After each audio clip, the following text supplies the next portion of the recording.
Cześć, witam Was Energik w kolejnym odcinku Kiedyś to było.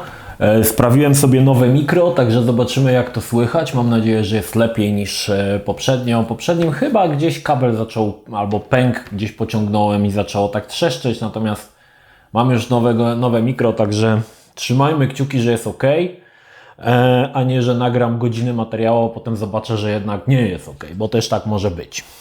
Dobra. Styczeń 1999 rok, słuchajcie, to już 21 lat temu, wow, naprawdę kawał czasu. Na okładce mamy oczywiście dinozaury z Turoka, numer 64. Zobaczmy, co tam w środku zostało przygotowane przez panów redaktorów. Dużo reklam. Zobaczmy, co mamy z nowości.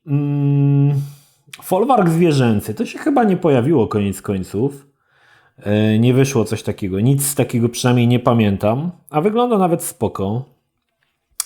Co my tutaj mamy? Pokaz magii, Gorki, Harpun 4, Bestiary. Nie kojarzę tej gry. Hellgate, chyba też nic nie wyszło takie jak Hellgate.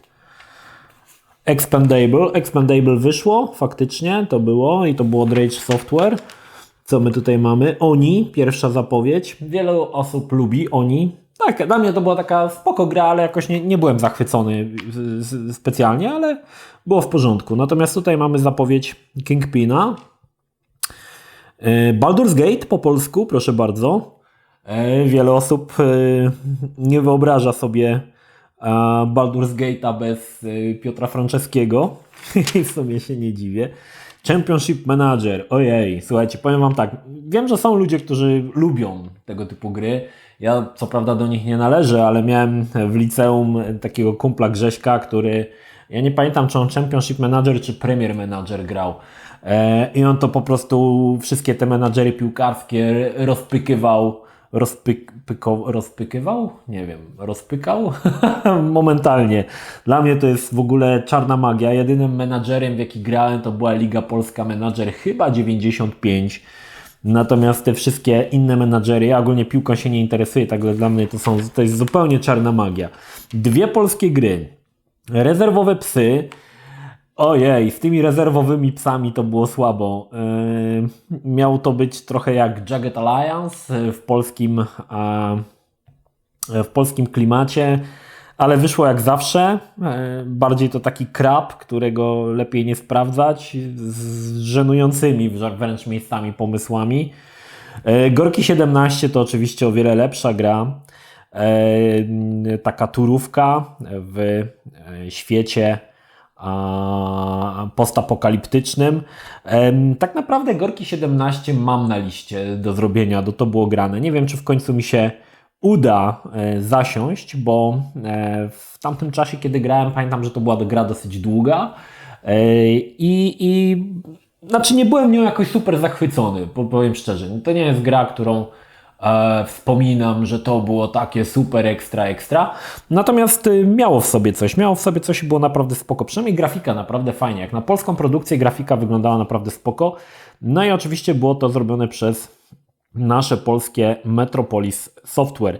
Dzisiaj wydaje mi się, że Gorki 17 troszkę taka gra zapomniana, a wydaje mi się, że o ile ciężko powiedzieć, żeby mogła stanąć w szranki z takim na przykład Falloutem, no to wydaje mi się, że jest to całkiem niezły tytuł, całkiem niezły i fajnie to wyszło Metropolisowi.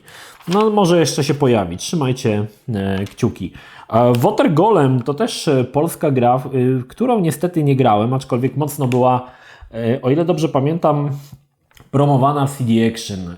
W Secret Service może nie, ale w CD Action bardzo mocno ją promowali. No i Mortyr. Mortyr robił wrażenie. Jeszcze też kolejna polska gra od Mirage. Szczególnie pierwsze poziomy, kiedy szło się Mortyrem Mortyrem, tym gościem, który tam główny, przez taki hal i wszystko się odbijało w podłodze. Wow, robiło to wrażenie, naprawdę robiło to wrażenie. Natomiast pierwszy Mortyr jest spoko, natomiast dwójka to już lepiej o tym nie wspominać. Aczkolwiek niestety też nie mam Mortyra, żeby zrobić dla Was materiał, aczkolwiek fajnie to wyszło. Taka polska odpowiedź na Wolfensteina i całkiem w miarę rozsądna, także dobra gierka. Heretic 2 i to było dosyć ciekawe, bo w momencie, kiedy wyszedł pierwszy Doom, powstały gry, które przenosiły Dooma, że tak powiem, w średniowiecze, w takie baśniowe klimaty fantasy i powstał Heretic i powstał Hexen.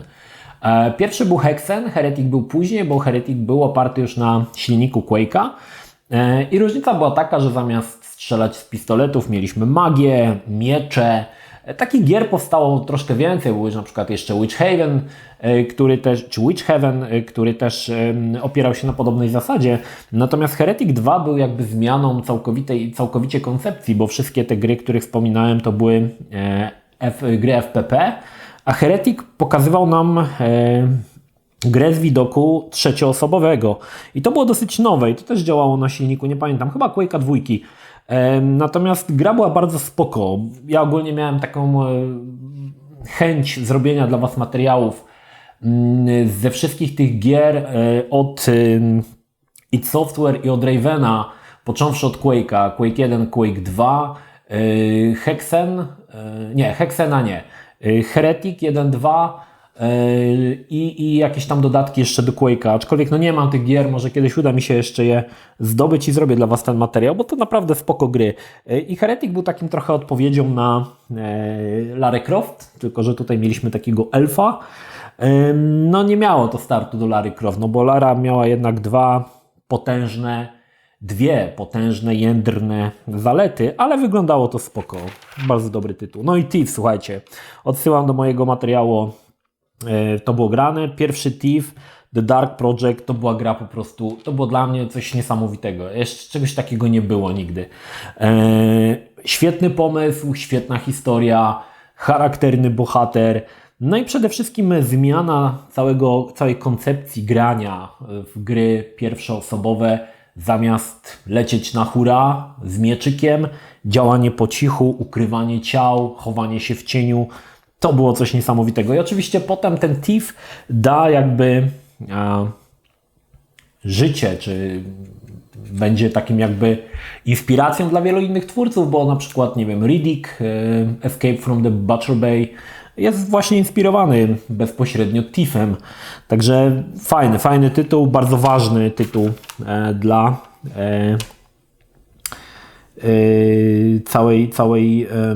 całego rynku gier wideo. Vigilance nie grałem. W Pył chyba grałem w demo, o ile dobrze pamiętam. Jakoś mnie tam to specjalnie nie zachwyciło, aczkolwiek nigdy pełnej gry nie udało mi się zdobyć i skończyć. Chyba że był jakiś CD Action, może Pył był. Jeżeli był, to może grałem, a może grałem w demo. Wydaje mi się, że demo było na CD Action w którymś numerze. Natomiast ocena 3/10 sugeruje, że nawet lepiej, że jej nie sprawdziłem. Cyber Strike, czyli kolejna gra o mechach, która troszkę widzę przypomina Mech Warrior. Nie kojarzę w ogóle tego, wiecie. Turok 2, niedawno była recenzja u mnie na kanale wersji na Nintendo Switch. Bardzo lubiłem Turoka 2, aczkolwiek zauważyłem, jak bardzo zmienił w moich myślach, czy tam wspomnieniach, zmienił się, wyglądał inaczej Turok niż faktycznie go zapamiętałem. Ja go kojarzyłem jako postępujące po sobie misje, a to nie jest prawda właśnie, że też mieliśmy huba, z którego wykonywaliśmy kolejne zadania, kolejne światy. Fajny Turok był, grałem w niego oryginalnie na PC-cie, pamiętam, że tam była świetna muza z jednej muzy, które były w formacie audio na płycie, nawet zrobiłem track na płytę chyba FWKZB Spowiedź z życia, o ile dobrze pamiętam. Świetna gra. Wiesz, co ciekawe, wyszła też trzecia część Turoka, aczkolwiek o ile dobrze pamiętam, ona się pojawiła tylko na Nintendo 64. Nie została już nigdzie więcej przeportowana. Nie wiem, czy jest dobra, czy nie, aczkolwiek z tego, co pamiętam, chyba Turok jest tam w wersji żeńskiej. Ale nie grałem już w trzecią część. No nie jest to problem, żeby tego Turoka zdobyć, bo te romy gdzieś tam wiszą pewnie na internecie, ale jakoś skoro nie wyszło dalej, to podejrzewam, że nie było to aż tak dobre. Co tu mamy? Azgan 5/10. Nie kojarzę tego, co to było. Trochę właśnie wygląda jak Heretic 2. Jakiś taki koleś z mieczem w ogóle sobie chodzi. Zupełnie nie kojarzę tej gry. Nawet opisu jej nie kojarzę. Nie wiem. Jakieś badziew. Cybermercs. i River World. Też nie znam tych gier, ale tu grafika to widzę strasznie bida. Straszna bida, także kiepsko. Knight Quest 8 to była gra swojego czasu, która zabijała wszystkie komputery, słuchajcie, jakie były. Trzeba było mieć komputer, który mógłby obronić ziemię przed obcymi i no wymagało to potężnych sprzętów, żeby to odpalić. I zobaczcie, jaka jest zmiana, bo King Quest tak naprawdę to była zawsze gra przygodowa. 7. część Princess Bride, o ile dobrze pamiętam, Princess Bride, to była gra, w której pokuszono się o bardzo ładną grafikę rysowaną w stylu animacji Disneya. Natomiast 8. część poszła bardziej w stronę takiego 3D z elementami RPG, coś takiego. Gra miała jakieś absurdalne wymagania sprzętowe, aczkolwiek zachwycała swojego czasu fizyką, która w tej grze była zaimplementowana. Ciekawe, jak dzisiaj by to działało. Sam nie mam co prawda King Quest 8, ale jestem ciekawy, jak to by działało, aczkolwiek też widzę tutaj pewien problem z serią takich klasycznych gier przygodowych od Sierry, że szło to troszkę nie w tą stronę. Podobnie było z Gabrielem Knightem. 3. część przeniosła nas całkowicie do środowiska 3D, ale tam broniła się cała gra rewelacyjną historią, bo graficznie no to była bieda.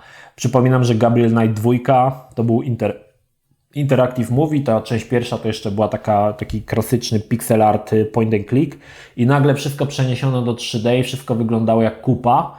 Jak wszystko w latach 90., kiedy nagle gry zaczęły przechodzić w tryb 3D i wyglądały po prostu kiepsko. Chociażby Mortal Kombat 4, żeby daleko nie szukać. I King Quest 8 oczywiście nadrabiał to fantastyczną fizyką, ale no to nie był ten baśniowy świat, który żeśmy znali z wcześniejszych części. Wyszło to taksę. Redguard to jest gra, w którą nie grałem, ale w którą zawsze chciałem zagrać, ponieważ jest ona o piratach i jest to gra, która należy do kanonu The Elder Scrolls, czyli łączy się z Morrowindem, Oblivionem czy Skyrimem. Gra, której no niestety w nią nie grałem, tak jak mówię, ale to jest właśnie taki RPG z marki The Elder Scrolls, tak ją nazwijmy. Aczkolwiek różnica jest taka, że mamy tutaj widok trzecioosobowy. Oczywiście chociażby w Skyrimie i w Morrowindzie i w Oblivionie też można było włączyć ten widok trzecioosobowy, natomiast tutaj ta gra została zaprojektowana pod widok trzecioosobowy. Nie powiem Wam, że ogólnie chętnie bym sobie w to zagrał. Widzę, że dzisiaj ta grafika wygląda bardzo kiepsko.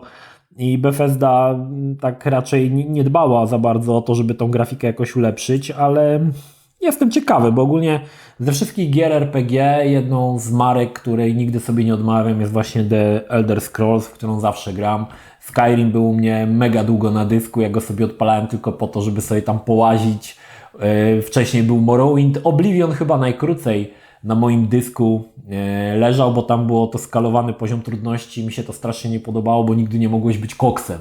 Ja lubię gry, w których już jak gram kilkadziesiąt godzin, to jestem koksem, to nawet jakichś wielkich bossów jednym pierdnięciem zmiatam z planszy, a nie, że kiedy ja rosnę w siłę, to moi przeciwnicy też rosną w siłę. A strasznie mnie to irytuje w grach RPG. Return to Krondor, no to już niestety nie grałem w to, natomiast jest to druga część gry, która się nazywa Betrayal at Krondor, która była swojego czasu dosyć głośnym RPG-iem.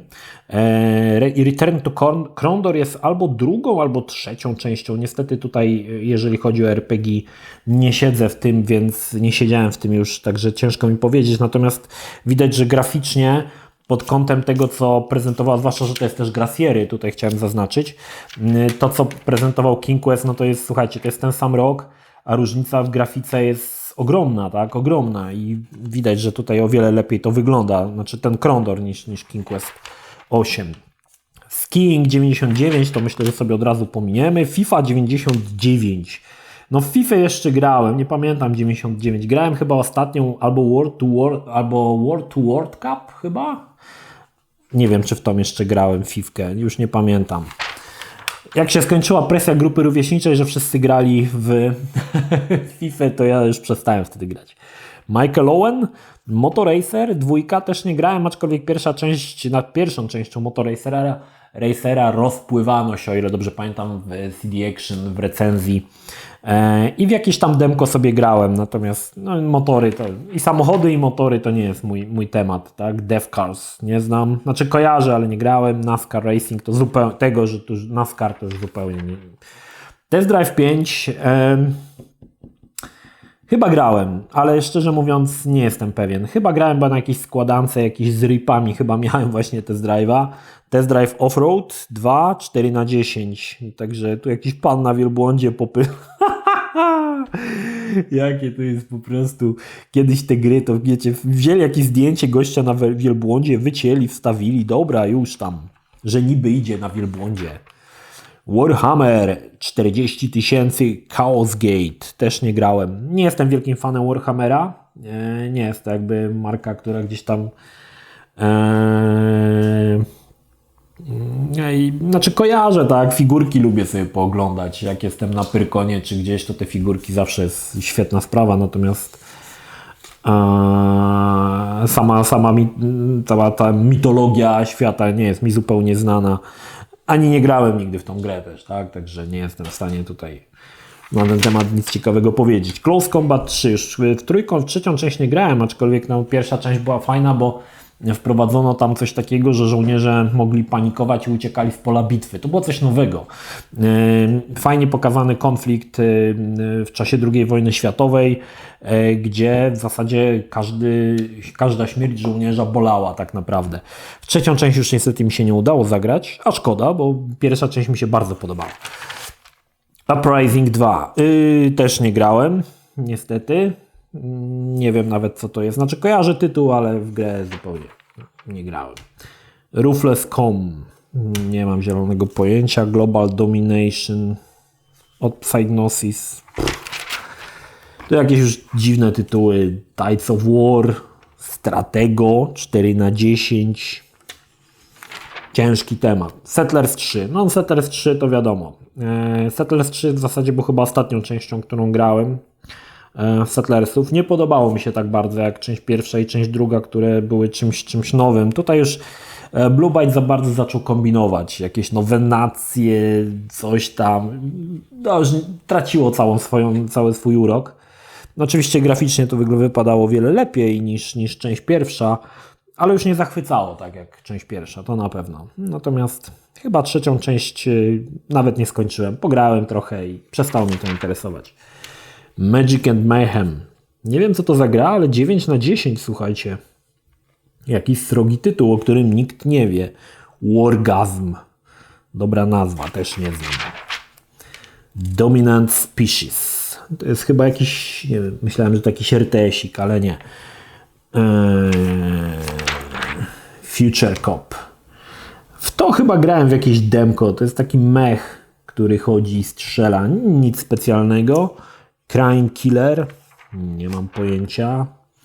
Asteroids 4/10, dobra ocena. Sonic R 5/10. Też nie grałem już. Bardzo już wtedy, ponieważ tych gier było coraz więcej, już tak wybierałem w co chcę grać. Raczej już takie gry tam 5/10 to... Ale zdarzały się, ale ogólnie mnie nie za bardzo. No i Star Wars Rogue Squadron 3D. Gra powstała na kanwie pomysłu jednego poziomu z Shadow of the Empire.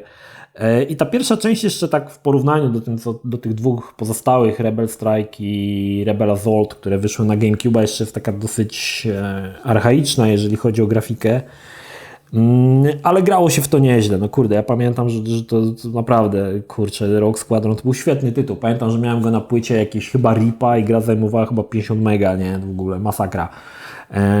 Ale tytuł był naprawdę, znaczy tak naprawdę nie mógł zajmować więcej, bo tam nie było cutscenek, a gra też musiała się zmieścić na kartridż do Nintendo 64, także nie mogła być za duża, natomiast świetny tytuł dla fanów klasycznej sagi, absolutny must have, chociaż dzisiaj, tak jak mówię, o wiele lepiej wypadają te dwie gry od Factor 5 na GameCube'a, które są o wiele fajniejsze według mnie niż ten pierwszy Rogue Squadron, ale wiele osób ma ogromny sentyment do tego i ja to rozumiem. Red Baron 3D, Fatal Abyss, opis do King Questa, co my tutaj mamy? Tomb Raider 3, No i tutaj mamy te joye, tak? Joysticki. No już wtedy joysticka nie miałem. Miałem jakiś joystick jeszcze na PC-ta, taki chyba to był Quickshot, nie wiem, ale już się nie grało na joystickach. Patrzę, bo może czasami wiecie, jeszcze gdzieś trafię, to wam o nim powiem. Encyklopedie, no to było bardzo popularne w latach 90. Multimedialny kosmos, wszystko co wiadomo. Jak była jakaś encyklopedia, to musiała być multimedialna, bo inaczej to się nie liczyło. Tu mamy jakieś kamerki, pierwsze kamerki QuickCam Home 30 ramek. Ciekawe jakie miała rozdzielczość, nie widzę tutaj, żeby było podane. Tylko, że 30 ramek na sekundę, nie? Sound Blaster Live. No, Sound Blaster to chyba jedna z najbardziej popularnych kart swojego czasu. Dzisiaj ogólnie się nie używa za bardzo kart. Ja na przykład mam w komputerze, nadal używam Sound Blastera, tam nie wiem jakiegoś tam mam. A dzisiaj ludzie korzystają z tych kart, które są już wbudowane na płycie, natomiast ja zawsze wychodzę z założenia, że jednak Sound Blaster to jest Sound Blaster. Dobra. O, X-Files. Muszę wam się przyznać, ostatnio obejrzałem 2 odcinki pierwsze Archiwum X, bo są na Amazon Prime'ie. I nawet spoko. Kiedyś żeśmy oglądali z Marianą wszystkie sezony. Coś tam o Star Warsach, internety, reklamy, tipsy, triki. Co tam na konsoli ciekawego? Tu mamy, słuchajcie, pierwszą zapowiedź Dreamcasta i pokaz w zasadzie jednej gry, mianowicie Godzilla, która tak naprawdę za dobrą grą nie była, ale tutaj z tych screenów wyglądało to mega fajnie. Natomiast no, na Dreamcasta to chorowali chyba wszyscy. No u nas to... Co to jest? Do tego dochodzi 16 MB plus 2 razy 64 megamibity. Megamibity. Nie wiem, co to jest megamibity. Jest to coś chyba istotnego. Megamibity. Natomiast to jest fajne pokazane, bo no, większość z Was wie, że memorka do Dreamcasta to była jakby osobna konsolka, na której można było grać tam w jakieś pierdółki i nawet można było połączyć je razem i grać w multiplayer, czy tam przegrywać sobie save'y, czy jakieś tam inne pierdoły. No fajne to było. Natomiast tutaj zobaczmy, co mamy. Sonic Adventure. Sonic Adventure został później przeniesiony na Dreamcasta, natomiast tu chyba są wczesne screeny z Saturna? No nie wiem, może nie. Ciężko rzec. Zelda 64 na Nintendo 64. No, ten cały kącik troszkę już zmalał, a szkoda, bo... O, konkurs Half-Life. O. Dobra, cyk. O, manga, proszę bardzo, hentaje. Można było sobie już potem kupić w Polsce. To chyba na VHS-ach jeszcze było, ile dobrze kojarzę. Nie wiem, nie jest napisane, ale chyba na VHS-ach. Manga, słuchajcie, manga Balanga i Tekken. Nie widziałem niestety Tekkena mangowego. Nie wiem, czy jest dobry, czy nie. Natomiast kojarzę mniej więcej te postacie, tak, z Tekkena, które się tutaj pojawiają. Ale wygląda jak po prostu Czarodziejka z Księżyca, odcinek 1 688, także nie za bardzo. Fatal Fury, The Motion Picture. No to też na podstawie bijatyki, manga. Chyba najbardziej znaną postacią jest Terry Bogard, to jest ten gościu w czapce tutaj, który pojawi się potem w innych też grach, na przykład w King of Fighters, ale zaczynał od Fatal Fury, tak? No dobra, to by było na tyle, jeżeli chodzi o 64 numer. Dobra, numer 65 mamy na okładce Aliens vs Predator, to jest luty 99. Co my tutaj mamy? Reklam pełno. Widzę, że chyba Secret Service w tamtym czasie to z tych reklam to wyciągał niezły pieniądz. Bo naprawdę, kurde, tych reklam to jest tutaj nawalone. Dobra, co mamy tutaj z nowości ciekawego? Zobaczmy. Commandos behind the... To jest zaraz... Aha, to jest dodatek. To jest Beyond the Call of Duty. Akurat w dodatek nie grałem. Dobra, jakieś zapowiedzi nowych procesorków. Piłeczki, cisza przed burzą. Co my tu mamy? Co to za gry są w ogóle? Cossacks, Acolyte, chyba to nie wyszło. Gore, też chyba się nie pojawiło nigdy. Aliens vs Predator. Pierwsza część tak średnio mi się podobała, powiem wam szczerze. Wolałem chyba dwójkę Aliens vs Predator, ale jest jeden moment, nie wiem czy to w pierwszej czy w drugiej części, kiedy gra się chyba Marine i jest taki moment, kiedy wchodzi się do jakiegoś statku, jakaś rura z sufitu się zaczyna pojawia i ona wygląda jak głowa ksenomorfa i chyba każdy, kto to widział, to wyprół to w cały magazynek, bo myślał, że to jest obcy taki moment. Mam w ogóle taki w planach taki film zrobić, taki o rzeczach, które wszyscy robili w grach. Znaczy tak naprawdę byłoby to rozciągnięte na wiele lat i właśnie ten moment z Aliens vs Predator też powinien się pojawić, bo w tamtym czasie z wieloma osobami rozmawiałem i wiele osób miało dokładnie to samo doświadczenie. Descent 3. Już w Descenta 3 nie grałem. Znaczy ja nigdy nie przepadałem za Descentem. Było to dla mnie takie trochę... Znaczy fajne to było na samym początku, kiedy wyszła pierwsza część, to było coś świeżego, coś nowego. Natomiast dwójka nie wprowadzała nic nowego tak naprawdę. To był tylko taki trochę odcinanie kuponów od części pierwszej. I trzecia część już też mnie nie za bardzo interesowała. Natomiast na pewno interesował mnie Descent Free Space, który był świetny. Rage of the Vikings to chyba się nie pojawiło. Daikatana, zobaczcie, od Johna Romero. No tutaj mamy srogi tytuł. Aż bym sobie przeczytał, co tutaj nawypisywali, że co tu w ogóle od tego Ion Storm miało nie być. Jakie to cuda tutaj miały nie być. A wiecie, wyszło jak zawsze, nie? Oj. Jednak Romero bez Carmacka to nie potrafi nic dobrego zrobić. Resident Evil 2 to jest wersja oczywiście na PC-ta. W zasadzie różnica pomiędzy wersją na PlayStation była taka, że postacie miały troszkę wyższą rozdzielczość, bo tła w zasadzie rozdzielczość tę została taka sama w wersji na PlayStation, co na PlayStation. Jeżeli chodzi o najlepszą wersję Residenta 2, to jest to chyba wersja tego klasycznego, tak? Bo to wiadomo, że to wznowienie teraz wyszło 2 lata temu na PlayStation 4, no to nie ma co porównywać. Natomiast najlepszą wersją tego klasycznego Residenta 2 jest podobno wersja z GameCube'a, z tego co słyszałem, ma najlepszą grafikę, najlepszą oprawę.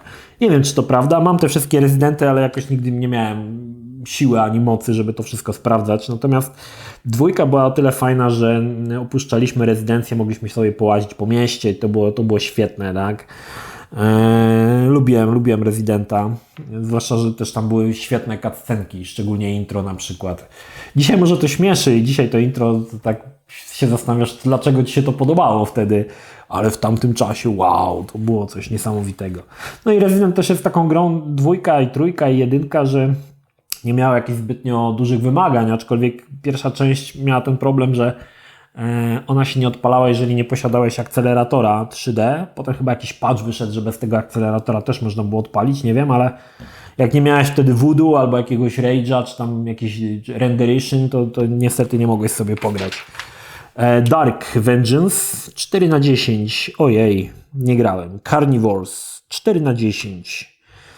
Zastanawiam się, po co oni recenzowali takie tytuły. Znaczy rozumiem, no, żeby ostrzec tak, graczy przed jakimś syfem, ale szkoda strony, to takie gry to mogły być na pół strony, opis i koniec. Thunder Barricade 6/10, Recall 6/10, nie grałem w ogóle w to, nie wiem co to są za tytuły. Flying Saucer, to grałem chyba w jakieś demo, co się latało tym statkiem obcych, tak, latającym talerzem, ale to nie było nic ciekawego. Star Siege Tribes też nie grałem. Jak widzicie, dosyć dużo teraz już gier, muszę mówić, że nie grałem, bo to już mówię, bardzo selektywnie sobie podchodziłem do tego i wybierałem to, co mnie interesowało, a nie granie we wszystko, co wpadnie w ręce. Quest for Glory 5 nie grałem. Shiver nie grałem, to taka gra troszkę jak chyba, a nie, to RPG jest. Myślałem, że to jest Myst, trochę tak jak Myst, ale nie, to taki troszkę RPG. Przypomina mi taką inną grę, w którą grałem swojego czasu, która się nazywała, a nie, to nie jest Shiver, Silvera grałem. Na 2 płytkach to było i słuchajcie, to jest gra, którą faktycznie skończyłem. To był taki RPG. Nawet chyba spoko, bo pamiętam, że skończyłem ją i byłem usatysfakcjonowany. Dzisiaj nie kojarzę zupełnie tej gry, o co tam chodziło, natomiast postacie były 3D, a wszystkie tła były prerenderowane, czyli trochę jak w Rezydencie. Natomiast gra była nawet spoko. Nie pamiętam, czy to był taki typowy RPG, czy taki bardziej action RPG. Wydaje mi się, że chyba action RPG, ale nawet miałem jakieś pozytywne wspomnienia faktycznie z Silverem, ale dzisiaj niestety zatarły mi się w pamięci. Dark Side of the Moon 4/10. Nie mam pojęcia, co to jest w ogóle. Enemy Zero. No słuchajcie, Enemy Zero to jest kultowy tytuł, który pojawił się na PC-tach, ale głównie pojawił się na Sega Saturn. I jest to oczywiście gra od Shinji Mikamiego. Po więcej odsyłam Was do... Kenji Eno. Po więcej odsyłam Was do mojego materiału, Być jak Kenji Eno, gdzie możecie obejrzeć sobie, posłuchać sobie o tym dość dziwacznym twórcy i jego dziwnych grach. Enemy Zero był tytułem, w którym zrobiono... Kenji Eno miał dosyć dziwny pomysł, bo przeciwnicy są po prostu niewidoczni, są niewidzialni. I aby stwierdzić, czy przeciwnik jest przed nami, za nami, z boku, czy się zbliża, musimy słuchać dźwięków. I była to gra, dzięki której mogły grać osoby niewidome. I Kenji Eno sam w wywiadach właśnie mówił, że spotykał się z niewidomymi graczami. I to była gra właśnie dla nich, bo po słuchu oni potrafili ogarnąć, z której strony przeciwnik nadchodzi. Ciekawa rzecz, naprawdę ciekawa rzecz. Ja w wersję PC-tową nie grałem, bo mam wersję na Sega Saturn, która jest dość rzadka, natomiast warto sprawdzić. Będzie jakiś materiał ogólnie o Enemy Zero, pojawi się to w To było grane, natomiast jeżeli chcecie obejrzeć materiał taki ogólnie o Kenji Eno, to odsyłam na mojego YouTube'a. Nie wiem, dlaczego powiedziałem Shinji Mikami. Shinji Mikami to oczywiście twórca Residenta. Power Slide nie znam, Mad Trucks też nie znam, jakieś wyścigi. Viper Racing, Nosrogo. Grand Touring, to chyba miało być jakaś taka podróbka Gran Turismo, Grand Touring. Zobaczcie, ile wyścigów w ogóle. Tutaj jakiś Speedbuster od Ubisoftu. Zupełnie tego nie kojarzę. Actua Soccer 3. No piłeczka to już nie za bardzo. Links 99 to nie. Bank Hole in One, Beavis and Butthead. W zasadzie chyba to jest zbiór minigierek. W tą grę chyba nie grałem. Grałem w Virtual Stupidity, który pojawi się chyba w kolejnym numerze powinien być. Bo to jakoś obok siebie zaraz wyszło. To jest chyba w ogóle ten. Golf. Nie skojarzyłem. Tak, to jest Golf. SPN X Games i Snowmobile. Snowmobile 2/10. To chyba gra, którą muszę się zainteresować szczerze i zobaczyć. Bo wygląda srogo. Savage Arena. AFL 99. Co to jest w ogóle? AFL to jest chyba nie w ten rugby, tak?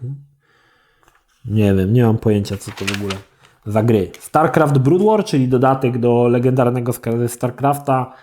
Wielokrotnie to powtarzałem, że dla mnie najlepszym RTS-em był zawsze Command & Conquer i StarCraft był gdzieś tam z boku. Nie podobał mi się tak jak Command & Conquer, ale to w zasadzie żadna gra z gatunku RTS-a nie podobała mi się tak bardzo jak Command & Conquer. Potem wszystkie Command & Conquery, bo wiadomo, potem się zaczęło psuć. Od trzeciej części Command Conquer to już zszedł tak na psy, że głowa mała, natomiast później królem został dla mnie StarCraft 2. Także i do dzisiaj w zasadzie chyba tylko Halo Wars mogę porównać. Uważam, że obydwie gry są na podobnym poziomie. StarCraft 2 i Halo Wars. Jeżeli bym chciał jakąś grę, żeby Blizzard wydał, to StarCraft 3. To jest świetna gra, naprawdę. Chociaż dzisiaj wydaje mi się, że już Blizzard by nie poszedł w StarCrafta, bo RTS-y są raczej już na wymarciu, także Myth 2. W Mytha 2 nie grałem, ani w trójkę. To jest Soul Blighter, a trójka jest Wolfage, o ile dobrze pamiętam. Jedynka była świetną grą. Absolutnie fenomenalna. Jest u mnie na kanale w serii To było grane, możecie sobie obejrzeć. Bardzo fajny, taka strategia czasu rzeczywistego. Jakoś mi ominęła druga część Mytha. Trochę żałuję, powiem Wam, bo w sumie chyba bym chciał sprawdzić dwójkę i trójkę. Może kiedyś jeszcze mi się uda zagrać. Pierwsza część była naprawdę fajna, z fajnie pomyślanymi misjami, bardzo trudnymi misjami, gdzie trzeba było naprawdę kombinować. Bardzo fajna rzecz. Alpha Centauri 9/10, słuchajcie. Zupełnie tej gry nie kojarzę. SimCity 3000. Dalej Scotland Yard od Creo na 6/10, a tu mamy Gangsters. Anno 1602 Dio Gratias Czy w ogóle z Was ktoś kiedykolwiek słyszał o grze Dio Gratias? Czy ktoś w ogóle w Polsce kupił kiedykolwiek kopię tej gry? To jest niesamowite w ogóle. Takie jakieś tytuły, które wychodzą i które zapominasz w momencie, kiedy zamkniesz Secret Service, nie? Nawet już mi się nie chce mówić, że nie grałem, po prostu przewijam te gry, których mnie jakoś tam w ogóle ich nie kojarzę, tak? Co to jest Outburst? Co to jest w ogóle? 7 na 10? Hasbro. Jesus. Co to w ogóle za tytuły? Dobra, dalej, bo widzę, że to są jakieś straszni... Iron John Hawk. 4 na 10. No brzmi srogo i wygląda również srogo. Bugs Life? No to gra na podstawie Pixara, tak? Bajki.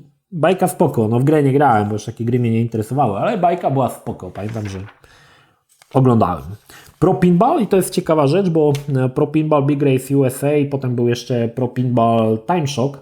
Było tyle ciekawymi rzeczami, że na płycie z grą był tylko jeden stół. Tutaj był Big Race USA, na Time Shocku był stół z podróżami w czasie, z takim wielkim zielonym, nie wiem, diamentem, szmaragdem, szmaragdem, cokolwiek to było.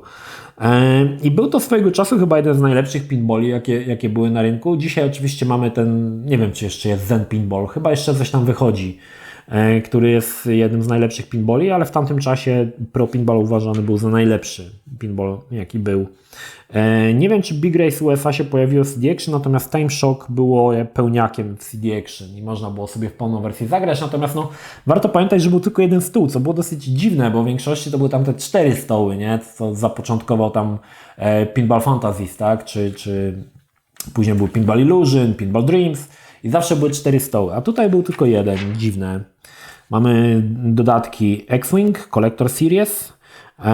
To jest ogólnie ciekawa rzecz, bo w każdej wersji X-Winga, pierwsza wersja, która była na dyskietkach, potem była X-Wing Collector Series i była jeszcze jedna część, która pojawiła się na zbiorczym wydaniu, nie pamiętam jak to się nazywało, Star Wars coś tam.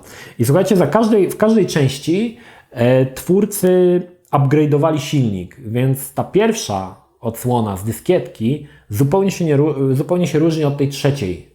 Zmieniało nawet cutscenki, ja o tym też nie wiedziałem. Dopiero jakiś czas później miałem okazję sprawdzić każdą z tych 3 wersji X-Winga i przy okazji też TIE Fightera i co ciekawe, ta ostatnia już była oparta o silnik X-Wing vs TIE Fighter, więc tam już były statki poteksturowane, tak jak tutaj widzicie, oryginalny X-Wing nie miał w ogóle tekstur.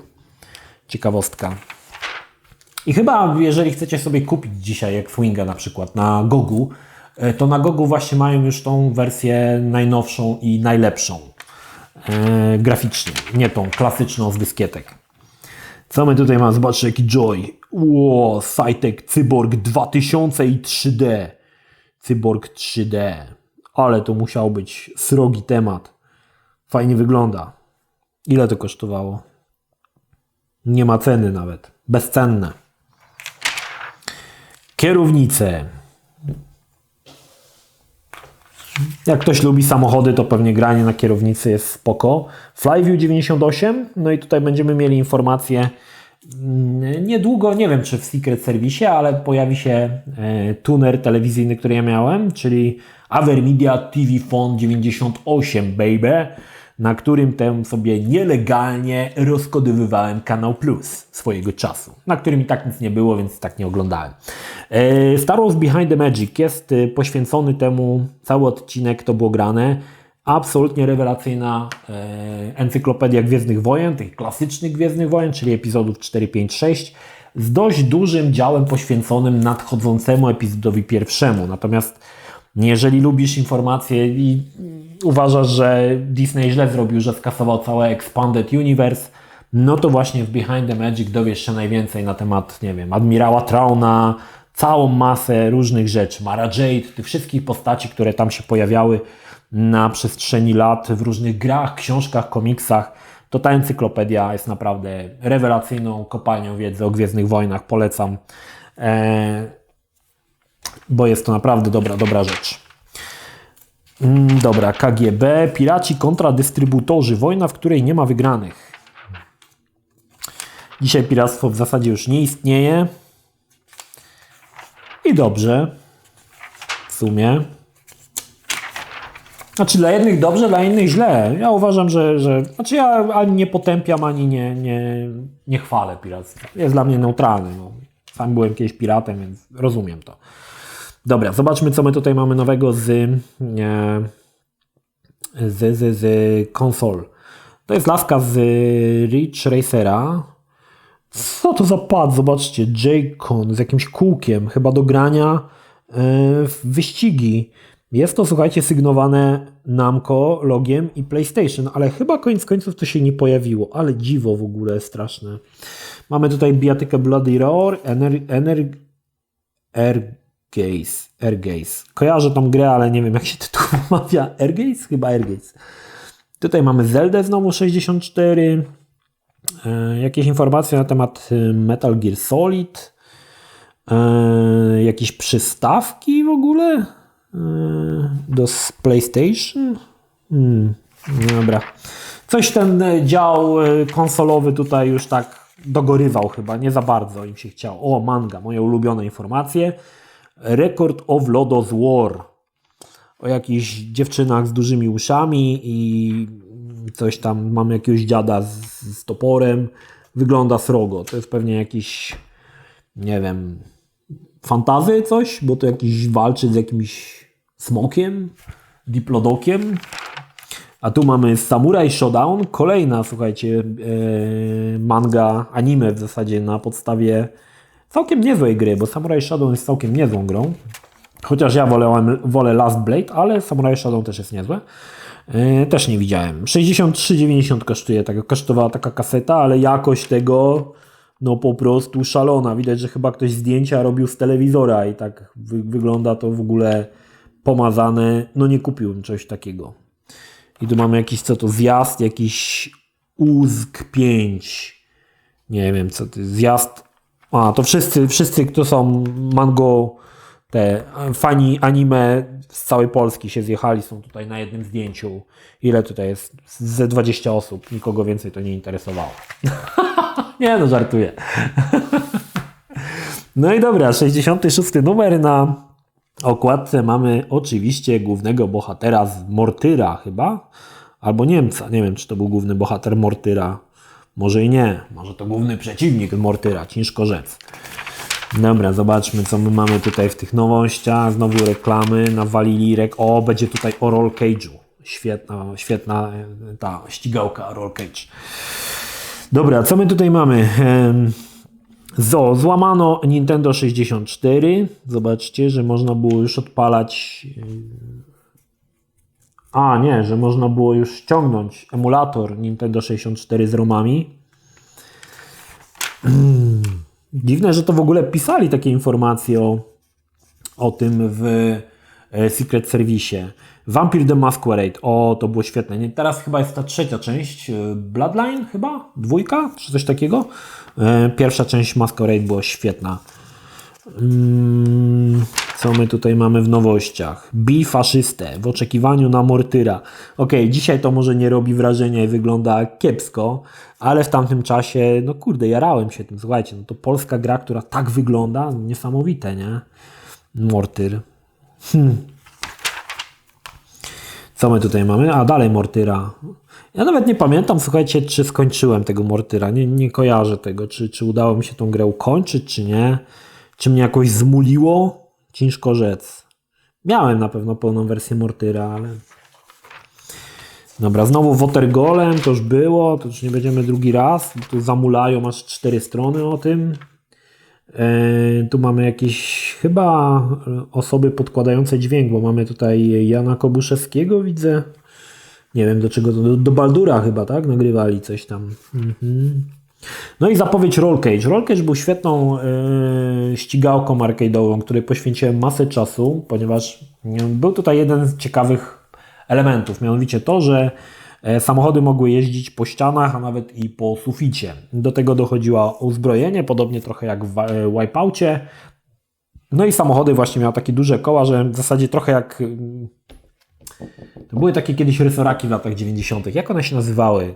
które się przerzucały na drugą stronę do góry nogami i one też jeździły. Nie pamiętam jak one... Flippersy. O, flippersy. To się nazywało flippers, te samochody. I to właśnie troszkę na tej idei tutaj bazowało. Natomiast bardzo fajna, kolorowa, bardzo szybka ścigałka, w której się zagrywałem, powiem Wam. Masę czasu spędziłem na Roll Cage'u i było to naprawdę... Potem była druga część, już jakoś nie za bardzo, ale ta pierwsza część była naprawdę świetna. Hired Guns, nie znam. Rayman 2, czyli to jest Great Escape.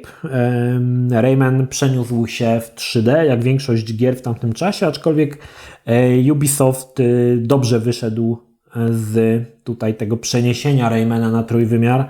Fajnie to wyglądało. Dzięki zastosowaniu bardzo fajnych, takich malowanych ręcznie tekstur wyglądało to w ruchu naprawdę dobrze i trzeba przyznać, że Rayman był ogólnie świetną grą. Ten Great Escape był naprawdę spoko. Chyba bardziej mi się podobał nawet od trzeciej części. Jaka była trzecia część? Hoodlum Havoc? Hoodlum? Coś tam. Hoodlum Havoc chyba. Ale dwójka była świetna. Homeworld nie grałem. Brian Reynolds. Wywiad z twórcą gry Alpha Centauri. Okej. X-Wing Alliance. X-Wing Alliance to była kolejna jakby odsłona serii, którą zapoczątkował X-Wing. Z tym, że Alliance był przeznaczony dla graczy singlowych. Mieliśmy tam jakąś fabułę, która się toczyła. Mieliśmy statek, który przypominał Sokoła Millennium, ale tylko przypominał, bo nie był Sokołem Millennium. Natomiast gra miała jedną strasznie idiotyczną rzecz, mianowicie nie dało się jej uruchomić, jeżeli nie posiadałeś joysticka albo pada. I ja pamiętam, że miałem ten joystick tego quickshota, który się wyginał tak pod jakimiś dziwnymi kątami. I co ciekawe, pierwszą wersję X-Wing Alliance, którą ja posiadałem, bo był to Pirat, pamiętam, na 2 płytach, to była jakaś beta. I tam było mnóstwo jakichś błędów, to się nie dało w ogóle grać. Musiałbym odkopać, bo wydaje mi się, że mam jeszcze tą betę gdzieś na płycie nagraną, a odkopać ją dlatego, że to jest ciekawa rzecz, kiedy gry wyciekały w wersji beta, bo można zobaczyć, jak różniły się względem końcowej wersji. Dzisiaj to może oczywiście nie robi już takiego wrażenia i zainteresowanie tym pewnie by było żadne, ale mam kilka gier faktycznie w takich wersjach beta, między innymi Messiah, właśnie X-Wing Alliance i... O, żona coś tu, co tam? Po co mam żonę? No nie wiem, po co? X-Wing Alliance ich mam jeszcze kiedyś był Alone in the Dark 2 też w wersji beta, pamiętam, bo kiedyś ją na giełdzie kupiłem i się okazało, że to beta. Także ciekawa rzecz. Shadowman, czyli taki mamy w Nowym Orleanie, chyba to się dzieje powiązane z voodoo. Nawet spoko gra. Wyszła druga część, w którą niestety już nie grałem, ona chyba pojawiła się na Dreamcastie. Nie wiem, czy poza Dreamcastem jeszcze gdzieś wyszła. Natomiast pierwsza część Shadowmana była całkiem spoko i nie wiem, czy nie wyszedł jakiś remake, remaster, coś takiego, w którymś kilka lat temu coś mi się takiego kojarzy. Taki trochę tytuł w stylu trochę Tomb Raidera, natomiast kierowaliśmy tutaj właśnie takim czarnoskórym kapłanem voodoo, czy coś takiego. Ale spoko było.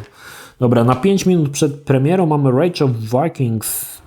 Nawet nie wiem, czy to wyszło, słuchajcie. Nie kojarzę w ogóle tej gry. Może i wyszło.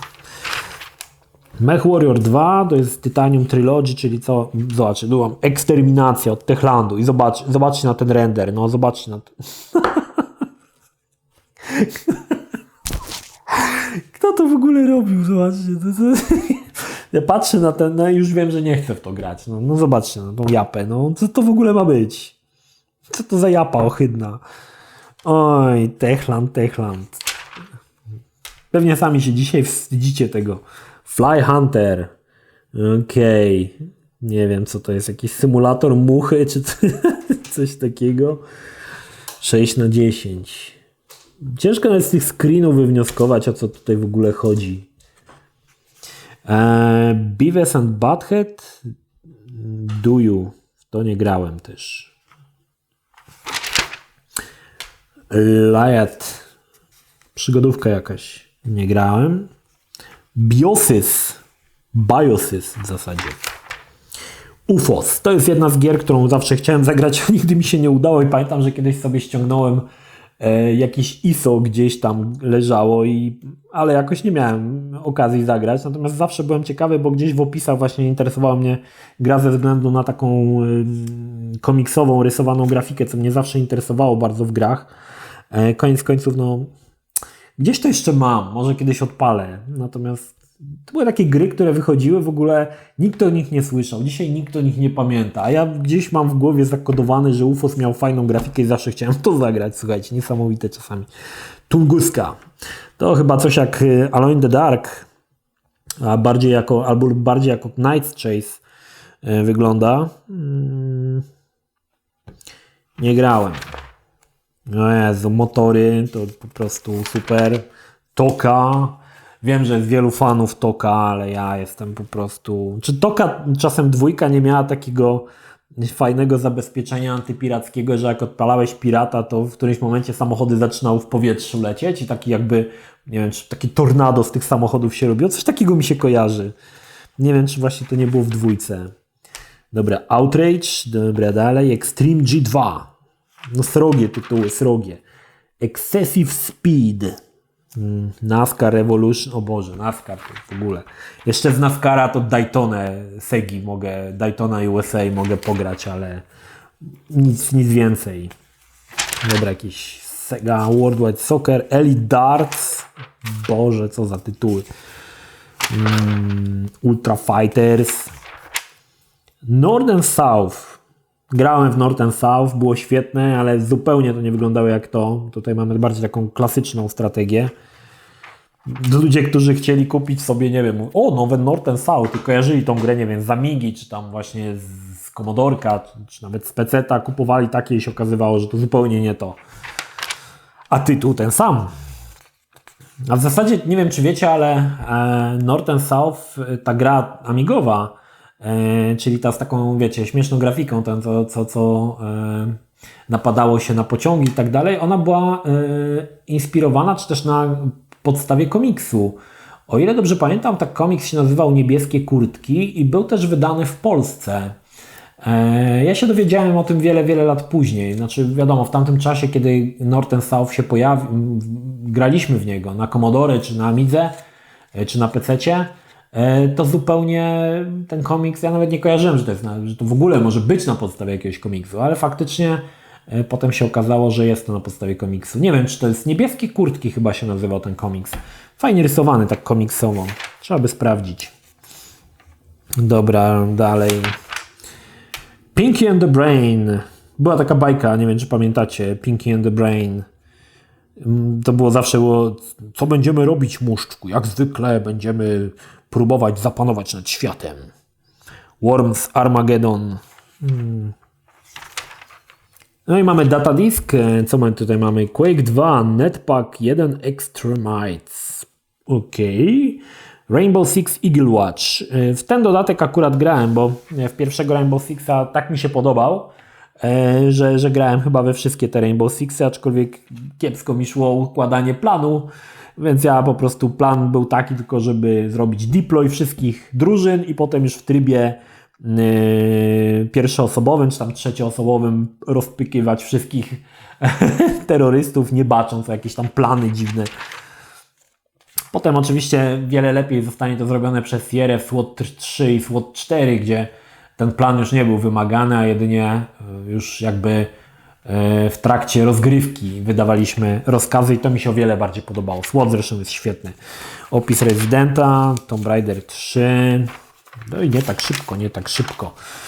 TNT vs Banshee. Mamy tutaj pojedynek kart graficznych. Zobaczmy jakie mamy tutaj osiągi. Na Rivie TNT, słuchajcie, Half-Life rozdzielczości 640 na 480, 26 klatek. Ta sama rozdzielczość na Diamond Monster Fusion 31 i 2 klatki. W takich właśnie klatkarzu się kiedyś grało. Się cieszyło, że jest 25 klatek na sekundę i pamiętam, że w tamtym czasie, nie wiem czy w Secret Service czy gdzieś, że jak było 25 klatek, to już było super mega płynnie i to już było wow. Także wiecie. A dzisiaj, no jak nie ma 4K i 60 ramek, to ja nie zasiadam do konsoli. A kiedyś 25 było i było dobrze. Future Beat. Było demo tego na CD Action. To jest dosyć ciekawa rzecz, bo to jest taki program, można powiedzieć, muzyczny, gdzie mieliśmy sample podpinane pod przyciski i mogliśmy sobie te przyciski naciskać i te sample były tak zrobione, miały chyba taką samą długość, że czegokolwiek byś nie włączył, to zawsze leciała dobra muza. Demo oczywiście się tam miało tych sampli mniej i bardzo tam niewielką tą pulę, ale w pełnej wersji pewnie miałeś tych sampli więcej, więc mogłeś w zasadzie muzę złożyć, podstawiałeś dany sample pod dany przycisk, naciskałeś przyciski i muza po prostu byłeś jak normalnie DJ Bobo albo jakiś inny DJ specjalnej troski, robiłeś muzę i mogłeś się czuć jak prawdziwy DJ. Dziwna rzecz, bo w sumie nie wiadomo jaki był sens wydawania takiego materiału, bo w zasadzie nie mogłeś z tą muzyką nic zrobić komercyjnie, chyba że swoje sample mogłeś podkładać, no to wtedy tak. Natomiast no, oj, tutaj był też ten automat perkusyjny, trochę to wyglądało jak Fruity Loops. Natomiast no, dla osoby, która nie była obeznana z muzyką jak ja, dla mnie naciskanie przycisków od 1 do 12, czy tam było po prostu robienie muzy na poziomie, wiecie, tego co leciało na Vivie, nie? Ciekawa rzecz w sumie. Co my tutaj mamy? Matrox Marvel G200. Ok. Joysticki, bracia mniejsi, test padów. O, może to będzie pad, który miałem swojego czasu, który mi się połamał. Ja miałem taki niebieski, o, ten padzik, PC Power Pad Pro. Miałem. On był dosyć tani, wyglądał spoko, aczkolwiek coś tam, złamała mi się gałka w nim, z tego co pamiętam. Tak, złamała się gałka. I w zasadzie to już było nie do naprawienia. Znaczy jeszcze nie było wtedy możliwości kupienia zamiennika, także jak już coś takiego się stało, no to już był pad do wyrzucenia. Ale wtedy miałem tego pada, ale tak oczywiście na padzie tak średnio mi się grał. Pamiętam, że kupiłem tego pada chyba dla jakiejś jednej gry, czy może nawet dla X-Wing Alliance, bardzo możliwe, że kupiłem go tylko dlatego, żeby odpalić X-Wing Alliance. Natomiast no nie, wtedy jakoś nie było to dla mnie super granie na padzie. No i grałem trochę w gry z Blima z PlayStation na emulatorku na padzie, to faktycznie tam w Tekkena na przykład, żeśmy z Piotrem grali trochę na padzie, to tak. Podróż do Tokio. Co my tu mamy w Tokio? Zobaczcie ile Dreamcastów, wow. Nieźle. To była wycieczka, słuchajcie. Dzisiaj może to nie jest jakoś taki wow, lecieć do Japonii, ale kiedyś to było jednak wydarzenie, nie? Żeby się do Japonii tak sobie pojechać, nie? Chciałbym kiedyś do Japonii się wybrać. Zamiast Japonii miałem taką gorszą wersję Chiny,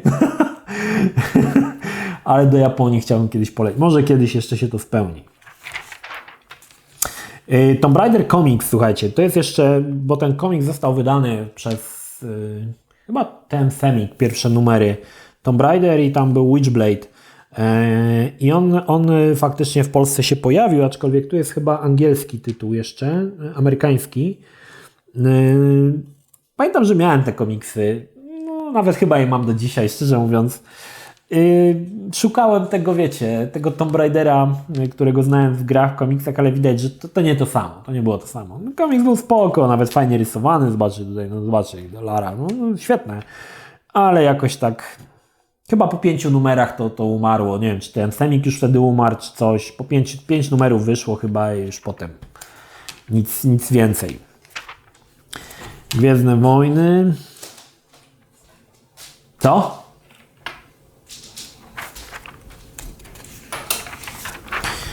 No i zbliżamy się już do końca. Jeszcze będzie oczywiście nasz ulubiony dział, czyli anime. Zobaczmy co tam. No dobra, jeszcze mamy konsolki. No dobra, zobaczmy co my tu mamy na konsolkach. Bijatyki Capcomu 2D, Street Fighter Alpha 3 i Darkstalkers. Ja ogólnie jestem fanem tych bijatyk dwuwymiarowych. Najlepsze oczywiście te wersje są na emulatorkach, bo te działające na tych systemach CPS 1, 2 i 3 I one są naprawdę w porządku. Oczywiście większość tych gier wyszła na konsole, na Sega Saturn, na PlayStation. Tutaj paradoksalnie bijatyki 2D Capcomu lepiej wypadały na Sega Saturn, zwłaszcza, że Sega Saturn miał jeszcze taki expansion kart, który powiększał ilość pamięci i co ciekawe, w momencie, kiedy włożyło się ten expansion card i odpaliło się grę, nie wiem tylko czy we wszystkich regionach, czy tylko w Japonii, czy tylko japońską wersję, to różnica była taka, że nawet postacie niektóre miały więcej ciosów, bo niektóre ciosy były po prostu powycinane z powodu braku pamięci na Saturnie, także one wyglądały ogólnie lepiej. Soul Calibur? Soul Calibur? Chyba Soul Edge. A może i Soul Calibur? Jakiś Legend, tego też nie kojarzę. No dobra, dalej. Dobra, zobaczmy co tam mamy w mandze, bo to jest najciekawsze chyba, nie? O, to jest ten gościu, co pojechał do Tokio i sobie tam wywiad zrobił z Kamui Fujiwarą. Nie wiem, czy tam Fujiwara robił jakie mangi, ale pewnie jakieś srogie. Manga News. Okej. Dragon Ball na RTL 2. Baby. Będzie pierwszych 25 odcinków serii Dragon Ball. No i mamy Soul Bianca. Sam tytuł mówi mi, że powinienem od tego filmu trzymać się jak najdalej. Soul Bianca. Skąd oni w ogóle to brali? Co to w ogóle jest? 60 minut jakiś. Soul Bianca. O Jesus. Dobra. Dobra, słuchajcie, na tym zatrzymamy się na dzisiejszym. To było, kiedyś to było. Mamy ile? Godzinę 1. Czekam oczywiście na Wasz feedback. Dajcie znać, czy Wam się podobało, czy chcecie posłuchać o kolejnych. Zbliżamy się już do końca Secret Service'u i nie wiem co dalej. Czy będziemy jakieś inne czasopismo przerabiać, czy będziemy robić zupełnie po prostu ta seria zostanie zamknięta i będzie coś innego. Zobaczymy. Natomiast ja mam ogólnie, mi się podoba taki powrót do przeszłości, zwłaszcza, że te czasopismo oglądam pierwszy raz od 20 albo i więcej lat, także jest to dla mnie pewnego rodzaju taki powrót do dzieciństwa, aczkolwiek też tam muszę Wam powiedzieć, że ja tych czasopism przed nagrywaniem filmu nie oglądam, więc je oglądam pierwszy raz w momencie, jak nagrywam ten odcinek. Dzięki temu jest to bardziej, wydaje mi się, prawdziwe i bardziej takie rzeczywiste moje odczucia, bo wiadomo, jak sobie obejrzał wcześniej, to bym wiedział, co tam jest i mógłbym przeczytać recenzję i Wam opowiedzieć, że czym jest gra, chociaż w nią nie grałem, a tak jest, wydaje mi się, bardziej tak naturalnie to wypada. Dobra, słuchajcie, czekam na Wasz feedback, czy chcecie kolejne części. No i cóż, mam nadzieję, że zobaczymy się w kolejnym Kiedyś to było, który pojawi się już, no mam nadzieję, że niebawem. To tyle. Pozdrawiam Was, Energik, trzymajcie się, do następnego. Cześć. A i dajcie znać, jak mikrofon się sprawuje.